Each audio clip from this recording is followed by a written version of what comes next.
Good morning, and thank you, everybody, and thanks, Vicky, for that.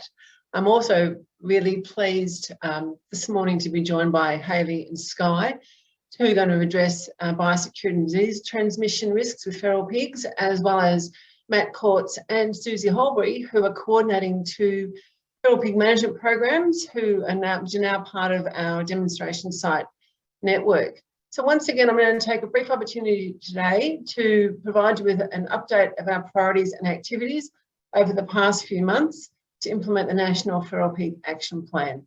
Next slide, please, Narelle.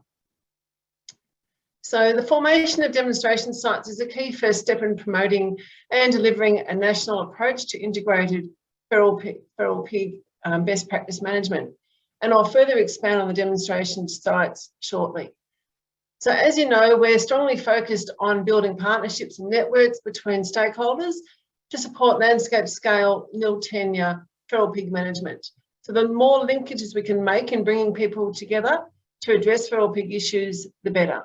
So while we're continuing to add to our information hub on our website, I've got a big request here. If you've got any updates for your programs, can you please get in touch with Narelle and I so that we can update your entries on the website to ensure that this resource is as up to date as possible and valuable to you all. Because we want to make sure that people, where there's an opportunity, people know who's doing what, where, when and how, and being able to build on that as we go. So our website on this gets lots of hits, so it'd be great to keep this up to date as possible. And it's just a huge job for Narelle and I to do that without your support. So in terms of our engagement activities, as we know, we're aiming here to drive the adoption of integrated best practice management of feral pigs. And to support this, we introduced an animal welfare section to our newsletters several months ago, with links to the model code of practice and standard operating procedures on the PestSmart website. On this, if you've got any suggestions on how this material could be best presented so that it meets your needs and those that you're working with, please also feel free to drop us a line and let us know so that we can do what we can to help update the resources on the PestSmart website to ensure that they meet needs of everybody.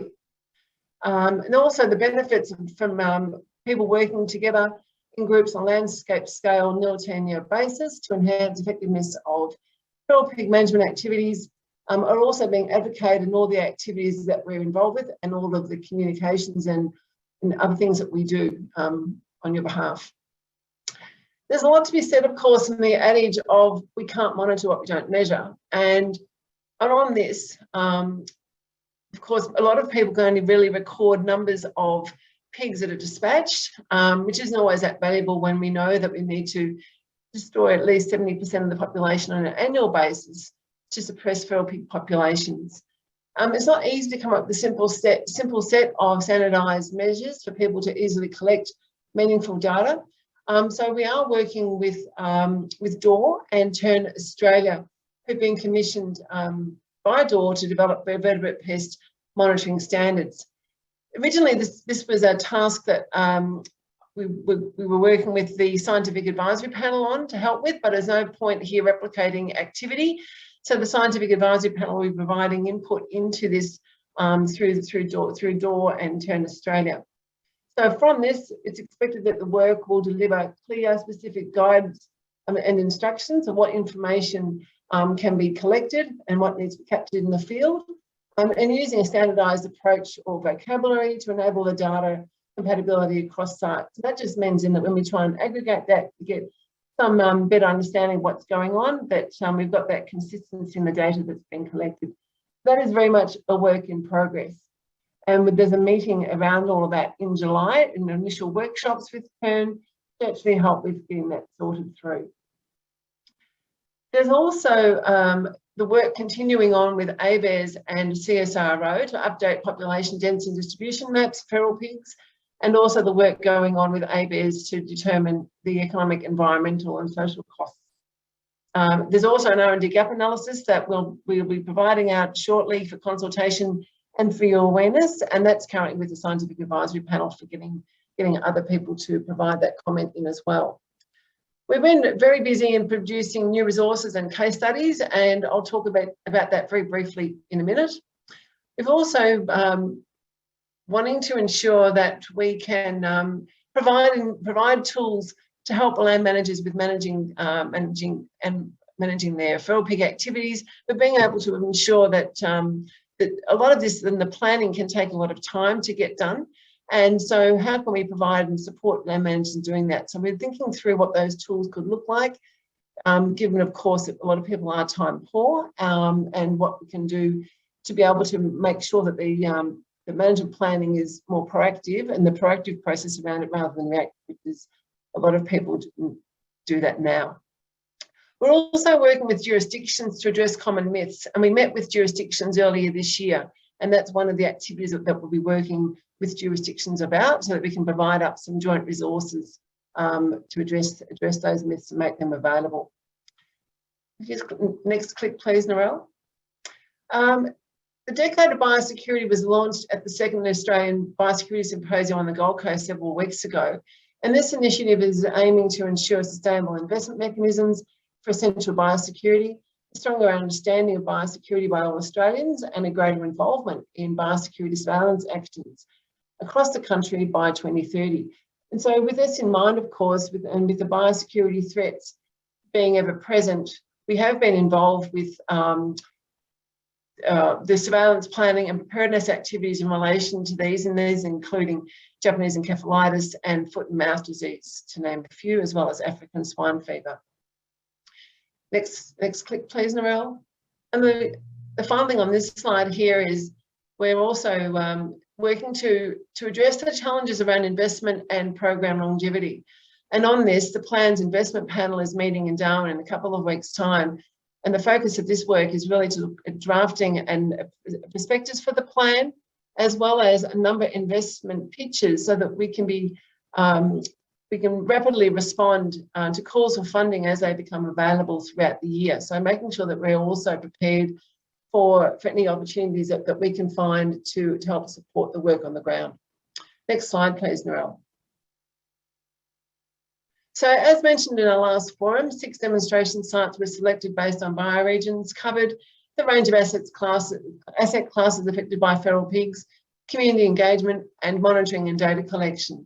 And they also involve different types of stakeholders. They're operating at different scales and a focus on protecting different types of assets.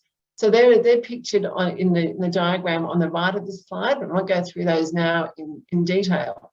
So we're now actively working with them to promote their best practice programs, provide the details to others of how their management approaches and technologies are being applied, and communicating all of this information to you all. We're also looking for opportunities to explore where there's opportunities for these sites to be involved as pilot sites to trial new initiatives. That's very much a work in progress as well. So opportunities to show others what data is being collected and recorded and how it's used is being progressed. And I look forward to both Matt and Susie providing information on their programs to us all shortly. Next, click through, please, Narelle. So much of this information is being provided on individual web pages on our website, and the link for this is provided on the bottom of this slide.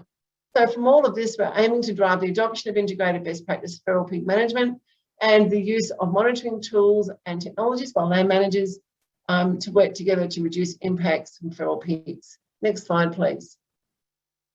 So our work on these 6 sites is also enabling us to share outcomes as a series of case studies. And while the writing on these is a bit blurry and very small, it's really just accentuating here that we have got a number of case studies now written up about our demonstration sites.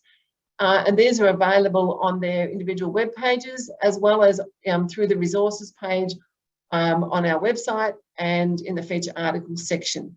You'll also find in the feature articles section a number of other stories that we've written around other programs being done in coordinated feral pig best practice management for your information and for sharing. So if you'd like your program featured in our newsletter to spread the word about what you're doing, please let us know. We're more than happy to help, to hear from you all and help put these together. Next slide, please, Narelle. So finally, I'd like to take the opportunity to let you know of resources that we have available. These include our newest fact sheet that's just been released on foot and mouth disease. It also includes links to a US-based resource that shows signs of foot and mouth disease in feral pigs.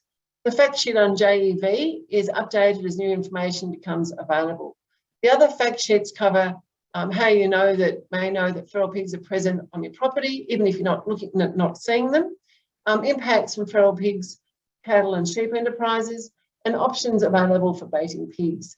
These are all free to download and print from the website. And the links and where you'll find them is also detailed on this slide. So and also another call out, if you need any particular resources to help with your programs, please let us know. Last slide, please, Meryl. So thanks very much for your attention, and I hope you enjoy the forum today and look forward to working with you all and promoting and supporting the efforts of local groups in feral pig management. So our contact details are provided here, and please get in touch at any time. Also here, of course, you can subscribe to our monthly newsletter. You can do that via the website or again by sending Narelle or I an email. But yeah, keep in touch and it'd be great to hear more from you and about the programs that you're running. Thank you.